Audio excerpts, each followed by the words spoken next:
Lakers fans, exclusive tonight. The move we've begged for is on the table, the kind that changes how the West looks in May, and it's not a rumor dressed up for clicks. It's a basketball solution that lines up on the whiteboard, in the spreadsheets, and in the locker room. I'm talking about real size, real rim protection, real spacing around our stars, and a veteran who has already felt this city on his skin and knows exactly what it takes to survive a playoff knife fight at Crypto. Stay with me because I'm going to unpack why this is happening now, how the money and the new CBA rules make it doable, what the on-court plan looks like next to LeBron, Luka, and AD, what the crosstown dynamics mean for leverage, the timeline to execute it without blinking at the tax aprons, and what this does specifically against Jokic, Gobert, and the top seeds. I'll give you the scouting, the minutes map, the contingency path if Plan A stalls, and the quiet signals around the league that point in the same direction. This is Los Angeles, and when a championship window creaks open, we kick it wide. First, the context no one can ignore. Our identity under JJ has hardened. Tempo under control, half-court reads through two engines, LeBron still dictating matchups with surgical pace, Luka bending defenses like taffy, and AD carrying the backline responsibility that makes this whole thing real in April. But we all felt it. In the last 5 minutes of tight games, when the whistle slows and bodies get heavy, we still lack one thing that travels to every arena. An anchor who eats vertical space and stretches the floor enough that our drivers never see a second defender sitting in the lane. It's why, even with improved perimeter point of attack pressure and better two-way wings, the margins have stayed dangerously thin against bruising fronts. It's why the coaching staff has spent weeks tinkering with combos to protect AD without dulling. Our spacing. Enter the exact profile we've been sketching for 2 years. A 7-footer who blocks shots on timing not chase, who plays drop with discipline, who boxes out without freelancing, who pops above the break with a quick high release that forces the opposing 5 to come out of the paint or give up open threes, who sets angles that Luka weaponizes into layup, lines and corner skip passes. An adult in the room at the 5 who turns our defense from reactive to proactive while giving LeBron and AD the ability to choose switches instead of being forced into them. You know the name because this city gave him a season of unfinished business. Brook Lopez, Splash Mountain, a center who reinvented himself as a 3-and-D big before that archetype even had a proper label. Why now? Because across the hall, the depth chart is dense at the pivot, because minutes are a zero-sum game, because role clarity matters to veterans who still think in rings, and because the math of the new CBA has quietly created pressure points teams can't ignore. When you're above the aprons, you don't barter with sweeteners. You trade clean, dollar for dollar, and you move off fits that are nice to have, rather than need to have. That's where we pounce. The basketball case is brutally simple. With Brook on the floor, we can live in 5 out without sacrificing the rim. Picture Luka snaking into the lane with a genuine pop threat above the break.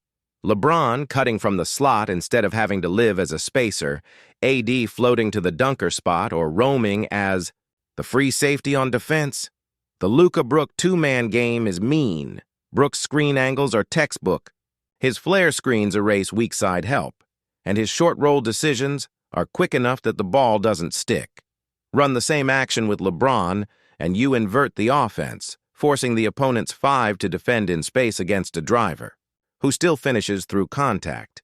Then you flip the chessboard on defense. AD plays more possessions as the rover, knifing into gaps to contest floaters, while Brook sits in drop, eats post touches, walls up without fouling, and rotates to the corner with his reach when teams try to pull him out. That alone removes a full minute, 60 seconds, of transition. Leakage born from hard double teams and scramble rotations. Remember what killed us in those heavyweight series? It wasn't scheme, it was fatigue. Asking AD to be the entire backline and also close possessions with bodies on his hip is a tax.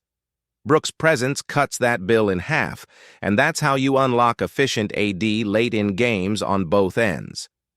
Now, think matchups. Denver tries to spam Jokic Murray with ghost screens and inverted cuts. Brook lives in a deep drop that funnels Jokic's touches into difficult arcs, while AD shows and recovers on Murray. Minnesota tries to bully with two bigs. Brook takes the stationary five. AD roams into Gobert's airspace or attacks Towns on the catch, and we keep a guard hugged to Edwards' strong hand. OKC uses pace and length. Brook's pop threes punish Chet's free safety instincts, and his body absorbs Jalen Williams's rim forays. Dallas staggers to keep Kyrie or PJ Washington on the floor. Brook forces their centers to defend 2 steps higher and concedes only what we choose. In other words, this isn't a highlight signing, it's a possession changer in a league of possession margins. Let's talk dollars without the jargon. Second apron life means you don't get to take back more than you send out. You don't get to tape together 3 mid-sized deals to reach one bigger number, and you don't get to throw cash to make a rough edge smooth. Translation: if you're acquiring a single mid-tier salary, you do it with one clean match and move on. That's a lane for us because Brook's current number sits in the movable without drama range. We can make the money work in a 1-for-1 that preserves our core and doesn't ask for a third team to launder contracts. Names? You see the board as clearly as I do. Guard depth that duplicates skill sets, a stretch 4 whose role shrinks in the playoffs, or a contract we can afford to redirect because the rotation has tilted toward youth. In all cases, the exchange is about utility in May, not regular season sizzle, and Brook is playoff utility in its purest form.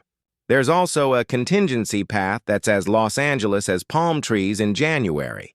If the minutes crunch across the corridor becomes uncomfortable and the fit gets political, the buyout door exists. Crucial detail for those who track the fine print. Teams above the aprons can't sign every kind of buyout. But if the original salary sits under the non-taxpayer mid-level line, the restriction that kills most late-season dreams doesn't automatically apply. That keeps our window open if the market breaks our way in late winter. Either way, the posture from our side is the same. Be ready with an NBA honest roll, sell clarity, sell trust, sell rings. On the floor, the rotation is clean. Brook starts some nights, closes others, and plays 20-26 playoff minutes that tilt the series you actually need to win. You preserve AD from foul-bait post slugfests. You save LeBron a handful of rim contests per game.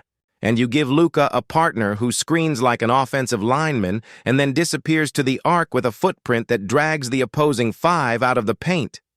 The bench groups suddenly make more sense, too. Stagger Luka and LeBron so each has a true 5-out look for a few minutes per half. Keep the corners manned by Austin and Rui to punish late tags. And let Brook's trail 3 be the release valve whenever teams try to squeeze pick and roll with early top locks. Defensively, you shrink the court by design, top lock the hot shooter, funnel drives into Brook's chest, and trust that his verticality buys the extra beat your dig defender needs to get back to the corner. This is the boring grown man basketball that wins 2 possessions a night and, across a 7-game series, becomes a plane ticket. Age? He's 37 and still blocks shots because of geometry, not springs. He doesn't need to jump out of the gym to be the best version of himself. He needs a plan, a role, and a team that understands what to ask and what not to ask. His season-to-season durability remains steady for a veteran big, and his identity has crystallized so thoroughly that you know exactly what you're buying. You're not signing a highlight package, you're signing a habit, and habits are what survive altitude, noise, and tired legs. Intangibles? He's been a Laker before. The scoreboard didn't smile that year, but the city did. The arc of the story writes itself. Back to finish what felt like a one-season overture. Back to the building where the banners stare down at you during free throws and you hear the same old names in the rafters. If you don't think that matters in June, you've never watched a 9th man hit a corner 3 because the arena willed it in. Timeline? The league calendar gives you 2 pressure points. The mid-December window when recently signed players become movable and the sprint to the deadline in early February when contenders make adult choices. Our front office has done its homework. Role clarity drafted, rotation promised, minute ranges mapped, coverages installed. The message is simple. Come here, do your thing, and every weakness you polish buys us one more huddle in a close game. Everything else is noise. I know what you're thinking. Crosstown deals are delicate, egos get involved. Both sides need to show they won the phone call. That's fine, because the value proposition here is brutally fair. They get a piece that fits their perimeter scoring and a pick sweetener within legal confines. We get the exact archetype our core needs for the moments that decide seasons. It's not a splash for headlines, it's a piece that fixes problems. And since we measure moves by their impact on the very best, let me say this out loud. With Brook, our Denver plan makes sense for 48 minutes, not 36. We protect the rim without surrendering the line. We keep AD fresher, and we force Jokic to shoot over length he respects. Against Minnesota, we stop living in two on the ball and empower our wings to stay home. Against OKC, we flatten their five-out spacing by having a five who can meet Chet at 25 feet and survive. Against Dallas, irony becomes strategy. You beat their drop by playing your own drop, then punish them with a five who hits threes and doesn't foul. Against everyone else, you raise the floor of your defense and your late-game composure. That's what this is, composure you can sub in. Before I close, I want your take right now in the comments. If the cost is one rotation piece on a clean, 1-for-1, do you make this move and live in 5-out for the next 6 months? Or do you ride the current build and bet on internal growth to carry the shortfall at the 5? Tell me if you'd prioritize the playoff minutes over regular season chemistry. Tell me which closing lineup with Brook scares you the most. And tell me where you'd cap his night. 22-24. 26 minutes. So AD stays hungry but not ground down. My read, after mapping the cap, matching the salaries, and talking through the usage with people who know how this staff wants to play, is straightforward. Brook Lopez in purple and gold this season is not a fantasy headline. It's a basketball equation that balances on both ends of the floor and stays legal under the harshest rule book we've ever seen. The West is tight, and this is the kind of adult move that turns a Game 5 on the road into a win you shouldn't have had. And if you've watched this team the last 2 springs, you know exactly how much that is worth. Final word. No official announcement has been made. What you just heard is a serious cap-clean, basketball-driven scenario built on real pathways and real need. I believe in it because it makes competitive sense and the timing is right. But until signatures hit the line, it remains a well-sourced speculation. Now drop your verdict below. And if you want breakdowns like this the second they're ready, subscribe, hit the bell, and ride with me. This is Lakers News Fan Report, and I'm here every night until the banner goes up.